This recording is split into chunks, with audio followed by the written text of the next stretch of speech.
I have been asked to speak on this Mother's Day today, and it'll probably be my last talk here in Sutton Vineyard. So I wanted to include some things from my experience of being here. My talk overall is Let's Talk About Mothers, which is an appropriate title for Mother's Day. And most of what I'm going to talk about is relevant to this theme.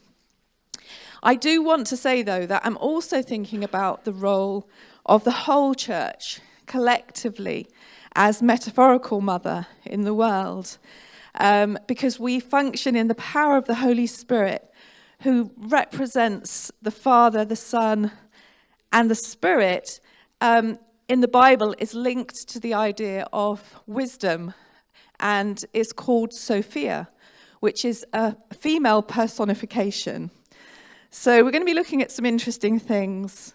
In ancient times when the Bible was written, there was this idea that everything to do with women, whether that was their characteristics, so being intuitive, emotional, empathetic, and nurturing, that all of these ideas were inferior to the classic manly traits of physical strength, bravery, courage, and conquest.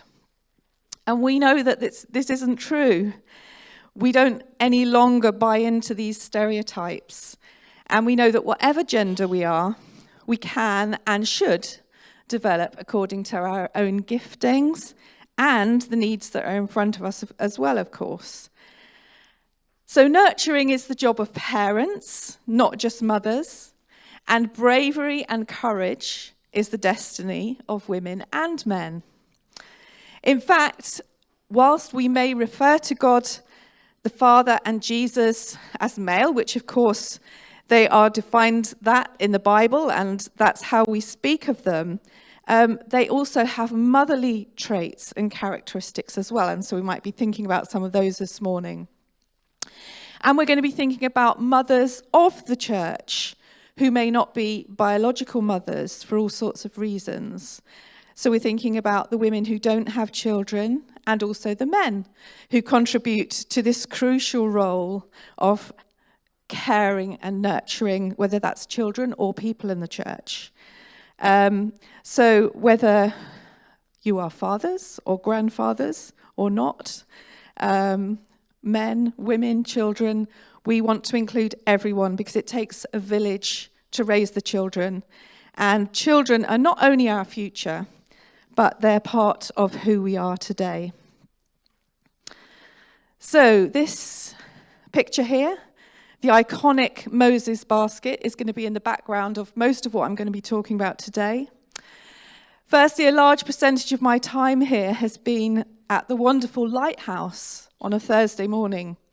And I think that this iconic picture has to be a symbol of Lighthouse, which is part of Grow Baby, the charity that runs through a lot of the vineyards in the country. And when we were in Aylesbury, we had a Grow Baby, and I remember lots and lots of Moses baskets that we gave away. So it's very iconic for me. In Sutton Vineyard, we started our Lighthouse ministry at the Dolphin Pub, which was given to us as a space for prayer, but also as being a place to bless the community. And the Dolphin is a brilliant location in the High Street, which went from having a negative impact on the community in years gone by, for various reasons, to a place which brings love and light and healing. If you're not familiar with the Lighthouse, which I'm sure a lot of you are, most of you are, it's a ministry which takes large donations of baby and children's clothing and equipment and gives it away free to anyone who needs it. And we also provide a safe space for coffee and cake and prayer and a chance for young children to play. And like many of the things that we do as a church, it's run by people who give their time, energy, and expertise completely voluntarily. We did share about the impact of this ministry a few weeks ago, And if you didn't see that, if you check up on the service of the 5th of February, you'll be able to see the impact of what it does in the community. But I do want to give a shout out to the people that I've been working with there, the two Claires and Jenny and Kimberly and Mandy and Shani who come every week. And then there are other volunteers who help regularly and make Lighthouse possible as well, who come regularly. Shani, I just want to give a double shout out to. Not only is she the wonderful mother of Leo, but she's also the mother of everything technical or mechanical to do with baby equipment. So we really, really value what she does. Whatever make of equipment we have, Shani knows how to put it up and how to put it down, how to make it lie down, how to make it sit up. She knows the latest legal guidelines on car seat recommendations, when to keep them, when to give them away, and when to throw them away because they're no longer safe. So thank you, Shani. The other mother's space that we value in church is the Wendy House, our toddler group, which has been going for 25 years. Again, all run by volunteers, Hannah and Lily and Jenny and Mandy and others.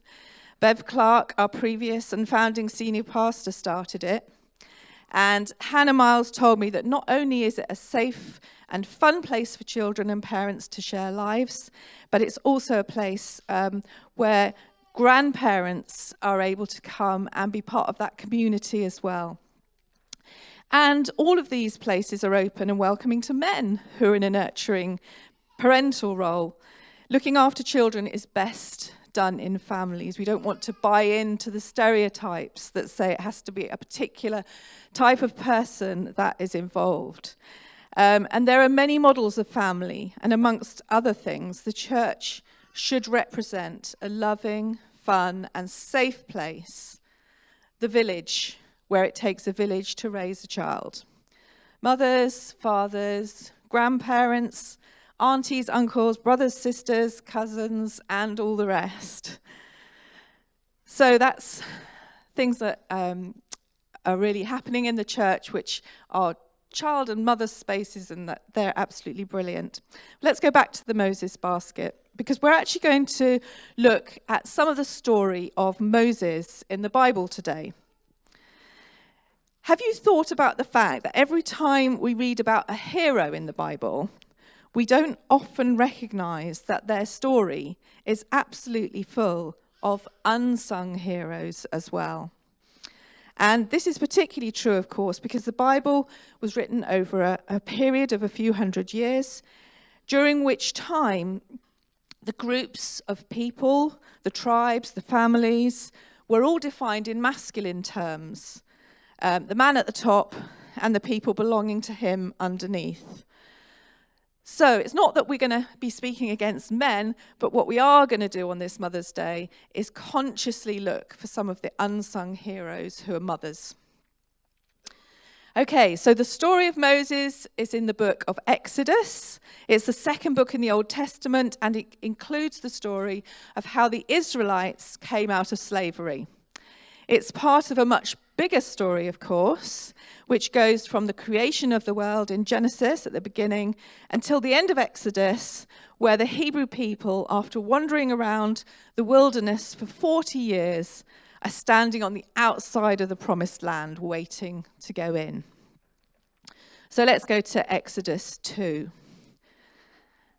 Now, a man of the tribe of Levi married a Levite woman, and she became pregnant and gave birth to a son. When she saw that he was a fine child, she hid him for 3 months. But when she could hide him no longer, she got a papyrus basket for him and coated it with tar and pitch. Then she placed the child in it and put it among the reeds along the bank of the Nile. I don't know how many of you have watched the film, The Prince of Egypt, or maybe another film connected with the story of Moses. But the Bible itself uses very few words to tell this story. It's very short. But we must remember that the whole of the biblical text right up until the 1500s, was a book of stories. And it was until the printing press was invented, all of the Bible stories were part of oral culture. They came from the art of storytelling. So not only was there stories in the Bible, but the way that all of these stories were passed down was through the art of storytelling. And this story is no different. It's the beginning of what we could say that for Christians and Jews is the most important story in the Old Testament. And it's also a story which Jesus' life, death, and resurrection became intricately connected with. The idea that God rescues his people who are trapped in slavery. It's the beginning of the story of how Moses came to be born in Egypt and how God used him to free the Hebrew slaves. That summary in itself sounds like a great story with a happy ending, but we know that all good stories, even if they have a happy ending, are not always happy all the way through. So here we see the beginning of a story which is actually dripping with heartbreak. Hold on to that story for a minute, because I want to tell you a 21st century story at this point. And it's connected with our journey with Jason and Bev, who we're standing in for at the moment before Julian and Libby, the new senior pastors, join us. Jason and Bev were area leaders in the vineyard, and they mentored a number of vineyard leaders, and we were part of that group, and we offered our house as a gathering place for this group to come for a kind of retreat day. So we set up the outside decking on our house. We had a beautiful barn in the countryside. It was a great spot for busy leaders to come and relax and share a time praying and learning together. And we even had sheep grazing in the background to complete the idyllic setting.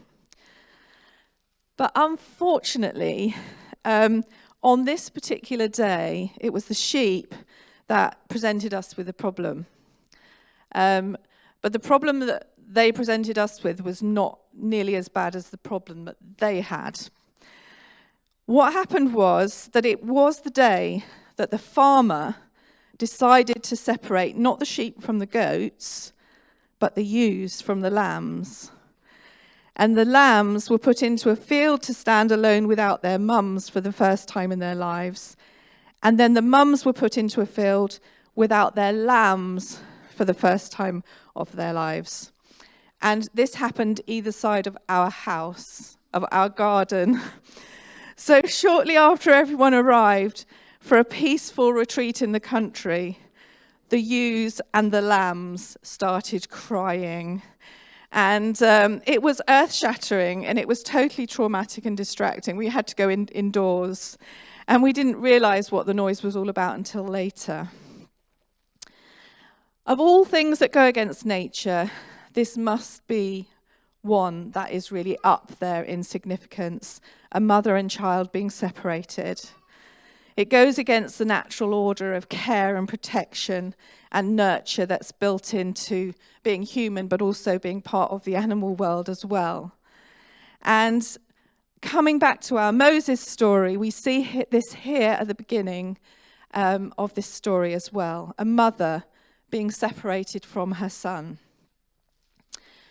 A little bit more context, the Hebrew people had become slaves in Egypt after they'd settled there because of a famine. After a number of years, their forefathers, Jacob and Joseph, died, and the people increased in number. But as the foreigners in the land, they were made to be workers for the Egyptian building projects. And Pharaoh, the king of Egypt, got worried as the years went by because the numbers of Hebrew people were growing and growing so much that he started to worry that they might take over. They might take our houses and our jobs, perhaps he thought, or they might do something worse than go on strike. And because of this, the Pharaoh decided that all the baby boys should be killed. This is what Moses was born into. And this is why Mum had to hide him. So Moses' life was under threat from the very beginning. His mum hid him for the 3 months, and then she could hide him no more. The basket that she made was a bit more substantial than the classic Moses basket, but it was made of papyrus and coated with tar and pitch. And then she had to do one of the most terrible things that any mother might have to do in extreme circumstances. She had to let her baby go. She didn't know the end of the story at this point. And people don't willingly give their children up, do they? They don't willingly put their children in boats or baskets, unless that is the only option that they might have for their survival. And for most of us, literally, this is not a decision that we have to make, although some of us may have to make very difficult decisions for our children or about our children. But if we think about fostering and adoption that Wendy told us about earlier, there are people around, even in this country, but around the world, who literally have to make decisions every day. Back to the story in the Bible, Exodus chapter 2. His sister, Moses' sister, stood at a distance to see what would happen to him. Then Pharaoh's daughter went down to the Nile to bathe, and her attendants were walking along the riverbank. She saw the basket among the reeds and sent her female slave to get it. She opened it and saw the baby. He was crying, and she felt sorry for him. "This is one of the Hebrew babies," she said. So she knew. Then his sister asked Pharaoh's daughter, "Shall I go and get one of the Hebrew women to nurse the baby for you?" For me, this part of the story shows an amazing combination of God's providence, bringing things together for good. Hebrew people, Egyptian people, enemies, so many shades of grey, but also a fantastic picture of a family's resilience and working together. So although Mum had to put the basket in the water, somehow the sister stayed with it. I don't know if you've seen The Prince of Egypt. It's a fantastic start of the film where the basket goes all these sort of past crocodiles and downstream, and I'm not sure whether it happened like that, but the sister stays with the basket until it's found, and we don't know whether she puts her life in danger to do that, but she's there.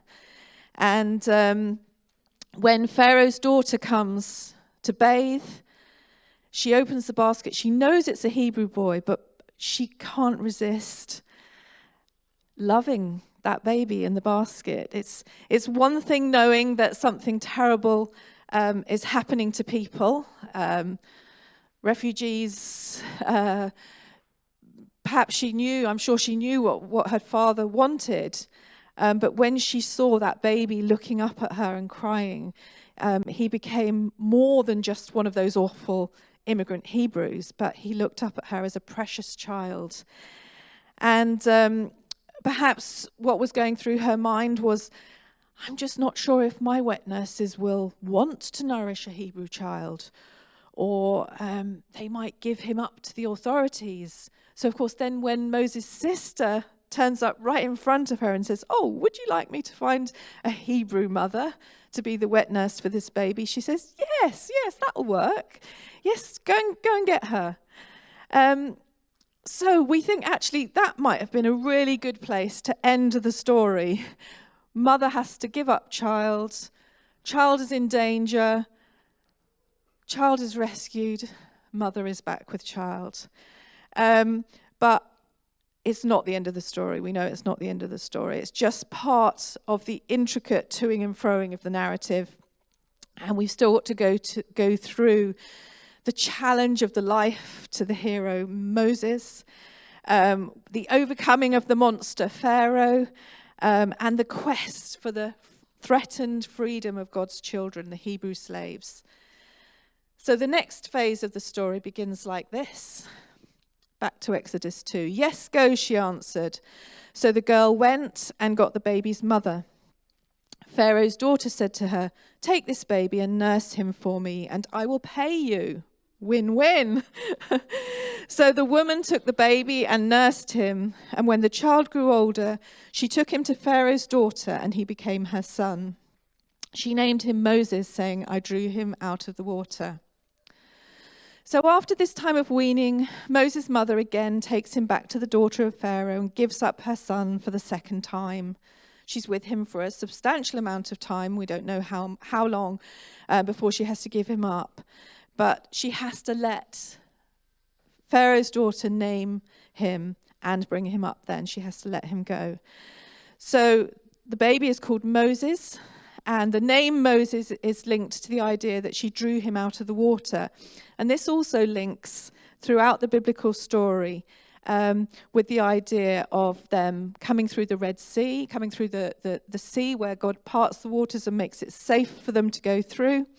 And also the New Testament links these themes with Christian baptism and the idea of going into the water and coming out of the water and being rescued from the power of sin and death. So do come to that baptism taster course, because there's so much more to learn about that.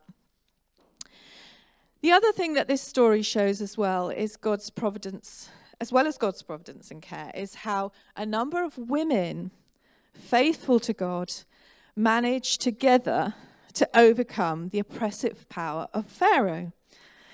Interestingly, the Bible doesn't mention Pharaoh's name. It's just his title, like king. And it's a recurring theme through the whole Bible of a malevolent power. In the New Testament, the idea of the Pharaoh is picked up as describing the power of sin as a cosmic power, like a demonic power that people have to battle with. So, although Pharaoh is not given a name, there are two other people in the story who we haven't read about yet, who were given a name, and they were the two midwives. And in chapter 1 of Exodus, these midwives are spoken about, and their names are Shiphrah and Puah. And when Pharaoh gave the edict about the baby boys, he was speaking specifically to the midwives, and he said to them, "When you're delivering the babies, if the newborn baby is a boy, kill it. If it's a girl, let it live." I hadn't quite noticed before that this was actually supposed to be quite subtle. And it wasn't that Pharaoh kind of made this massive announcement that all the babies were going to be killed, baby boys were going to be killed, but he said it subtly to the midwives, just make it look as if they died in childbirth. So, after a while, Pharaoh noticed that not much was changing. And we're not quite sure how long it went unnoticed. But at some point, Pharaoh kind of noticed that there was still quite a lot of baby Hebrew boys around. So he called the midwives back and said, what's happening? So the Bible tells us that Shiphrah and Puah feared God more than Pharaoh, and therefore they did not kill the baby boys. So anyway, when Pharaoh said to them, what's been happening? Why haven't you done what I asked you to do? The women said to Pharaoh something like this: "You're never going to believe it. Those Hebrew boys, they just pop out." Because by the time we arrive to deliver them, they're already there. So the midwives told this story and somehow managed to get away with it. And it's just a great story. And then the other mother in the story, of course, is the Egyptian princess. If there was ever a cause for ridicule amongst men, I think it must be that if your daughter ignores your commands, how can you ever rule a nation? But Pharaoh doesn't even notice that one of his own grandchildren is in fact one of the Hebrew boys. So the power of Pharaoh is great, and it does harm, and it causes suffering.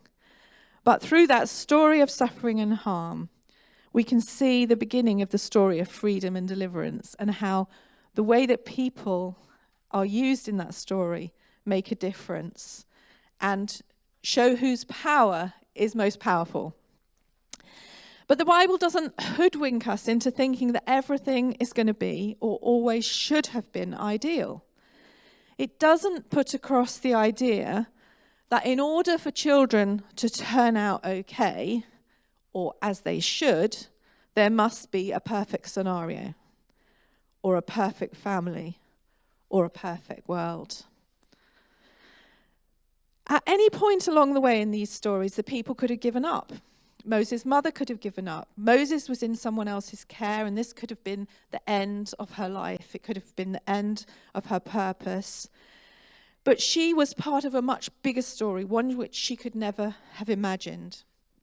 And Moses, because of his mixed heritage, understandably has massive insecurities about his identity, about his calling, about who he belongs to, what he should be doing. He finds it really hard to believe that God wants to use his unique place in the world to help to save his people. And he spends a lot of his life in the desert just coming to terms with who he is. And God lets him do that before he calls him back to help to rescue his people from slavery in Egypt. So we're going to leave that story there. I think we just wanted to draw out a few points from it. And I want to move on to another part of the talk. I asked a few mothers in the church and mothers of the church what kind of encouragement they might give to people struggling with the challenges of life and motherhood. One mother whose child was faced with danger at birth and has a significant disability told me that she holds on to the verse in Psalm 118:17 that God gave for her son. I will not die, but live, and will proclaim what the Lord has done. Psalm 118:17. And for her own life and the implications this has for her, she holds on to the verse in Ephesians 2:10 that both he and she are God's handiwork, created to do good works that he has planned in advance. So many things she didn't choose, and yet she chooses to trust God with her own life and the life of her precious family.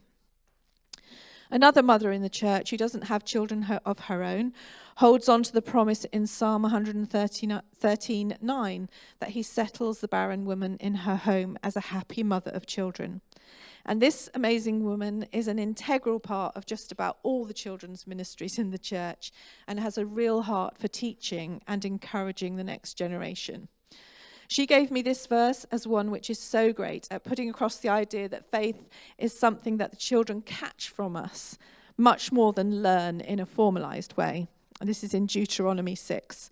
These commandments that I give you today are to be put on your hearts, impress them on your children, talk about them when you sit at home and when you walk along the road, when you lie down and when you get up. It's in the rub of life that we learn together, walking along, driving somewhere, at the dinner table, in the bath, before they go to sleep.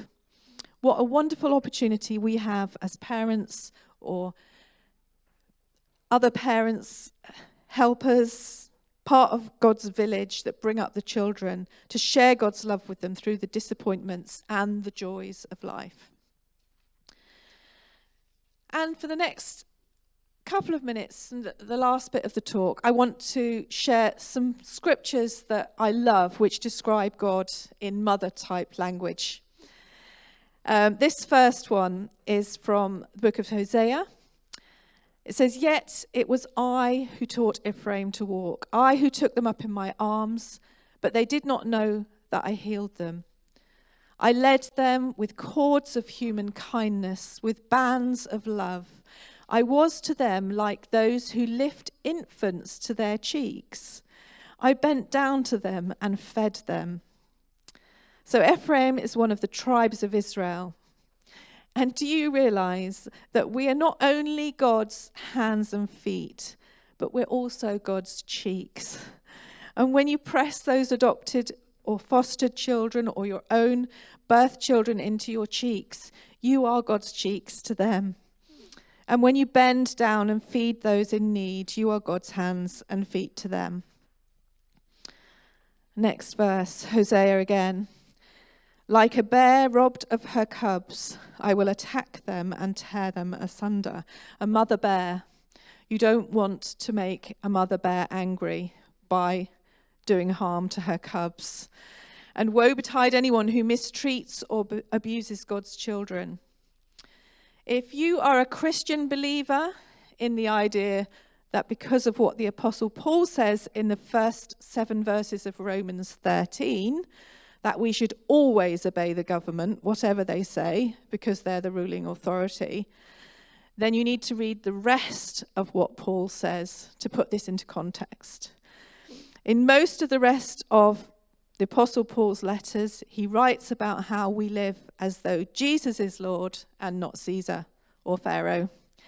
And all the verses before and after these 7 verses that people often kind of misquote, Paul is describing life as part of the love community, what it is to live with Jesus as King.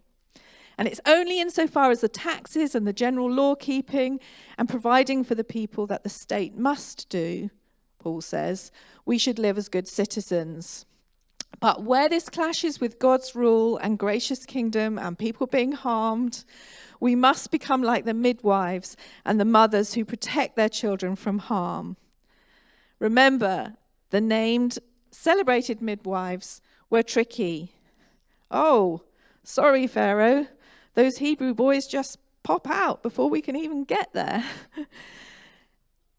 Another verse about God. Like the eagle that stirs up its nest and hovers over its young, God spreads wings to catch you and carries you on its pinions. I love this analogy, even if it's more Disney than David Attenborough. The idea of the mother eagle swooping down and catching the baby just before it's going to fall to the floor and then taking it back up to the nest. God will never abandon us. One last one. Can a woman forget her nursing child or show no compassion for the child of her womb? Even these may forget, yet I will not forget you. When a mother lactates and is feeding a baby, she physically can't forget her baby because you just need that milk to go, and it's painful if it doesn't. And God is more committed and more faithful to us than the bond between a feeding mother and a child. So the story of Moses is not just the story of a male deliverer, it's the story of God's deliverance from the powers of sin and death, personified through the power of the time, who was Pharaoh, using frail and imperfect people who came from imperfect families and were born into violent and terrible times. And the story of Jesus also is not just the story of a male deliverer. It's the story of God's deliverance from the power of sin and death. God becoming flesh, a frail person in an imperfect world who was born into violent and terrible times. And he calls us, his body, the church, to be that body here on earth, his hands, his feet, and his cheeks. And both of them, Jesus more so, didn't give in to the no of the powers around. Both of them experienced the effect of the powers on their lives negatively because of the time that they were born into. And they weren't immune from the violence. They weren't immune from those powers of darkness. And Jesus didn't sin, but he lived under the effect of the power of sin all around him all of the time. So Jesus calls us into this story of deliverance as the church, and we need each other. Every person is important. Every person has a part to play. The midwives, the brothers, the sisters, the mothers, the fathers, the single people, no matter what gender, ethnic group, or age, we're all adopted into the family, born into the family. We are family. We are God's handiwork, created in Christ Jesus to do good works, which God prepared in advance for us to do, both collectively and individually. And I want to thank Susan for this verse and for living it and bringing it to my attention today for this talk. So happy Mother's Day. Thank you. think if the worship band could come back, that would be great. And if we just reflect upon our place in the story. We find ourselves in an individual story, and we find ourselves in a collective story. Let's just respond now to God and let his Spirit speak to us and encourage us wherever we're at today.